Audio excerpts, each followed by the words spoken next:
Election സമയത്ത് മാത്രം കൊണ്ടുവരുന്ന മാറ്റങ്ങൾ ജനങ്ങൾക്ക് അംഗീകരിക്കാൻ പറ്റുന്നതാണോ? എന്താണ് നിങ്ങളുടെ അഭിപ്രായം എന്ന് താഴെ കമൻറ്റ് ചെയ്യുക. അതോടൊപ്പം നമ്മുടെ യൂട്യൂബ് ചാനൽ സബ്സ്ക്രൈബ് ചെയ്യുക, ലൈക്ക് ചെയ്യുക, ഷെയർ ചെയ്യുക.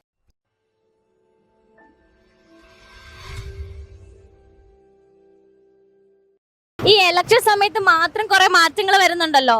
റോഡ് വഴി നടത്തുന്നു, പെട്രോളിന് വില കുറയ്ക്കുന്നു. അപ്പൊ അതിനെക്കുറിച്ച് എന്താ പറയാനുള്ളത്? ഇപ്പൊ ഇത് ഓരോന്ന് ചെയ്യുമ്പോൾ ആ ഭരിക്കുന്ന ഗവൺമെന്റ് ചെയ്യുമ്പോൾ അവർക്ക് വീണ്ടും ഭരണം കിട്ടാൻ വേണ്ടി ആൾക്കാർക്ക് ഒരു പ്രോത്സാഹനം കൊടുക്കണം. അത്രേ ഉള്ളൂ. അവർക്ക് അവർ ജയിച്ചാൽ അവർ ഇനിയും ചെയ്യും എന്നുള്ളൊരു കാഴ്ചപ്പാടേ ഉള്ളൂ. പക്ഷേ ഇതിലൊന്നും അർത്ഥമില്ല, ഒരു കാര്യമില്ല. ആൾക്കാരെ സ്വാധീനിക്കാൻ വേണ്ടിയിട്ടാണോ? ആണെന്നാണ് എനിക്ക് എൻ്റെ ഇത് മനസ്സ് പറയുന്നത്. ഇത്രേ ഉള്ളൂ. ഇപ്പോഴും നമുക്ക് ആവശ്യമുള്ള സമയത്താണ് കിട്ടാറില്ല. വോട്ട് കിട്ടാൻ വേണ്ടിയിട്ട് എല്ലാവരും വരാറുണ്ട്. അപ്പോ ഇപ്പോഴത്തെ ഭരണത്തിനെ കുറിച്ച് പ്രത്യേകിച്ചൊന്നും പറയുന്നില്ല. കേരളത്തിൽ അങ്ങനെ ഇലക്ഷൻ വരുമ്പോൾ ഉണ്ടാകുന്ന ഒരു സ്വാഭാവികമല്ലേ? സ്വാഭാവികമാണ്. പക്ഷെ അത് അംഗീകരിക്കാൻ പറ്റുന്നുണ്ടോ? അത് എല്ലാ ജനങ്ങളും ഒരേപോലെ അംഗീകരിക്കുമോ? ഇത് ഇലക്ഷൻ കഴിയുമ്പോൾ പഴയ അവസ്ഥയിലേക്ക് പോകുമെന്ന് അറിയില്ലേ?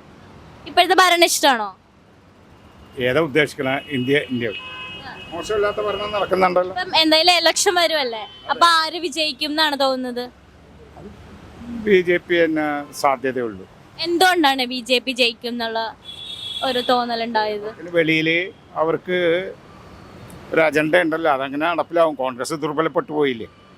അപ്പൊ കോൺഗ്രസിന് ഇന്നൊരു ഉയർത്തെഴുന്നേൽപ്പ് വന്നു കഴിഞ്ഞാൽ എന്ത് ചെയ്യും? അതിനി നമ്മ കണ്ടറിയേണ്ട കാര്യമല്ലേ. ഇപ്പോഴത്തെ അവസ്ഥയിൽ ഈ 24-ലൊരു നടക്കുന്നു തോന്നാനില്ല. നടക്കില്ലെന്നാണ് തോന്നുന്നത്. അപ്പൊ LDF വരും, ഇനിയും LDF വരും, എല്ലാം ശരിയാവുന്നുള്ള വിശ്വാസം. അത് കേരളത്തിലല്ലേ ഇപ്പോൾ നടക്കുന്ന തെരഞ്ഞെടുപ്പ്. ഇന്ത്യയുടെ കേരളത്തിലെ കാര്യം പറയുമ്പോൾ കേരളത്തിൽ ഭരണത്തിന് വലിയ കുഴപ്പമൊന്നുമില്ലാതെ പോകുകയല്ലേ. മാറ്റങ്ങൾ നല്ലതല്ലേ? ഇലക്ഷൻ സമയത്ത് വരുന്ന മാറ്റങ്ങള് ഇലക്ഷൻ സമയത്ത് മാത്രം ചെയ്തിട്ട് കാര്യമില്ല, എപ്പോഴും ചെയ്യണം. ഇപ്പോഴത്തെ ഭരണം അംഗീകരിക്കാൻ പറ്റുമോ? ഇല്ലില്ല. എന്തുകൊണ്ടാ? കേന്ദ്രത്തിലെ ഭരണം അംഗീകരിക്കാൻ പറ്റില്ല. മതത്തിൻ്റെതായിട്ടുള്ള രീതിയിലുള്ള ഭരണം വേണ്ട. നമ്മളെല്ലാവരും തുല്യരാണെന്നുള്ള രീതിയിലുള്ള ഭരണം മതി. കേരള സർക്കാരിന്റെ ഭരണോ? കേരള സർക്കാർ വലിയ കുഴപ്പമില്ല. അംഗീകരിക്കാൻ പറ്റുന്നുണ്ടോന്ന് വെച്ച് കഴിഞ്ഞാൽ അതിപ്പോ അവരുടെ ഓരോ തന്ത്രങ്ങളാണല്ലോ. അവര് ഭരിക്കുമ്പോ അവര് അംഗീകരിച്ചു കൊടുക്കാണ്ട് വേറെ നിവർത്തിയില്ല. കാര്യം അവര് ജയിപ്പിച്ചു പറഞ്ഞത് നമ്മുടെ രാജ്യത്തെ ആൾക്കാരായിരുന്നോണ്ട് തന്നെ വേറെ ഒന്നും ചെയ്യാൻ പറ്റില്ല. അപ്പൊ ഏത് പാർട്ടി വരണോന്നാണ് താല്പര്യം? അയ്യോ, അങ്ങനെയൊക്കെ ചോദിച്ചു കഴിഞ്ഞാൽ ഞാൻ അങ്ങനെ പാർട്ടിയുടെ ആളൊന്നുമല്ല.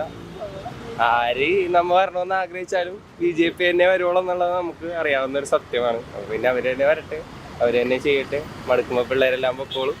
ഭാവിയിൽ ഇന്ത്യ ഒന്നും ഇല്ലാണ്ടായിക്കോളുമ്പോ എല്ലാം സെറ്റ് ആയിക്കോളും. വോട്ട് പിടിക്കാനാണ് അപ്പൊ ഈ മാറ്റങ്ങൾ കൊണ്ടുവരുന്നത്? വോട്ട് പിടിക്കാൻ, അല്ലാതെ വേറെ എന്തിനാണ് കൊണ്ടുവരുന്നത്? വോട്ട് പിടിക്കാൻ ഇലക്ഷന് വരെ വേലകൾ കാണിക്കുന്നു, വോട്ട് കൊടുക്കുന്നു. അത് ഈ ബുദ്ധിയില്ലാത്ത കഴുതകൾ കൊണ്ട് വോട്ട് കൊടുക്കും.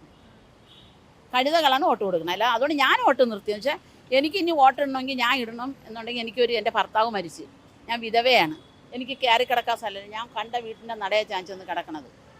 എനിക്കൊരു 1 സെൻറ്റ് ഭൂമി ഒന്നും അല്ലെങ്കിൽ നമ്മളെ പോലെ പാവപ്പെട്ട ആൾക്കാർ ഇന്നാൾ പറഞ്ഞ എന്തെങ്കിലും തണൽ മരം, അത് മരം, മറ്റേ മരം എന്ന് പറഞ്ഞ് ഞാൻ ചെന്നിട്ട് കളക്ടറെ വരെ ഞാൻ പോയി കണ്ട്. എനിക്ക് കയറി കിടക്കാൻ തന്നില്ല. ഫസ്റ്റ് ലിസ്റ്റിൽ പേര് കിടക്കുകയാണ് എൻ്റെ ഭർത്താവിൻ്റെ പേര്.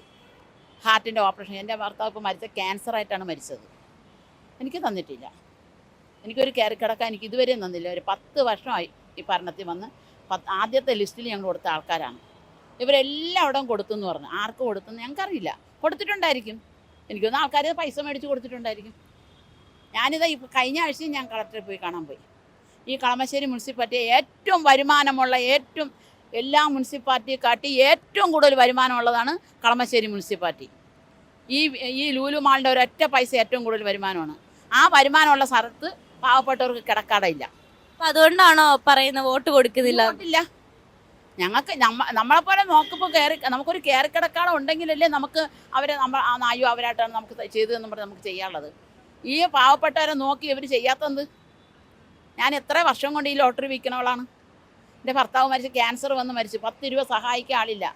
ഓടി നടന്ന് പിച്ചെടുത്താണ് എൻ്റെ ഭർത്താവിനെ ഞാൻ അന്വേഷിച്ചത്. ഭർത്താവ് മരിക്കുകയും ചെയ്തു 7 മാസം കഴിഞ്ഞു. അപ്പം ഞാൻ ഈ ലോട്ടറി വിറ്റാണ് ജീവിക്കുന്നത്. അപ്പം പിന്നെ ആർക്ക് വോട്ട് കൊടുക്കണം? വോട്ടെന്ന് പറഞ്ഞ് എന്ത് കാര്യം മോളെ?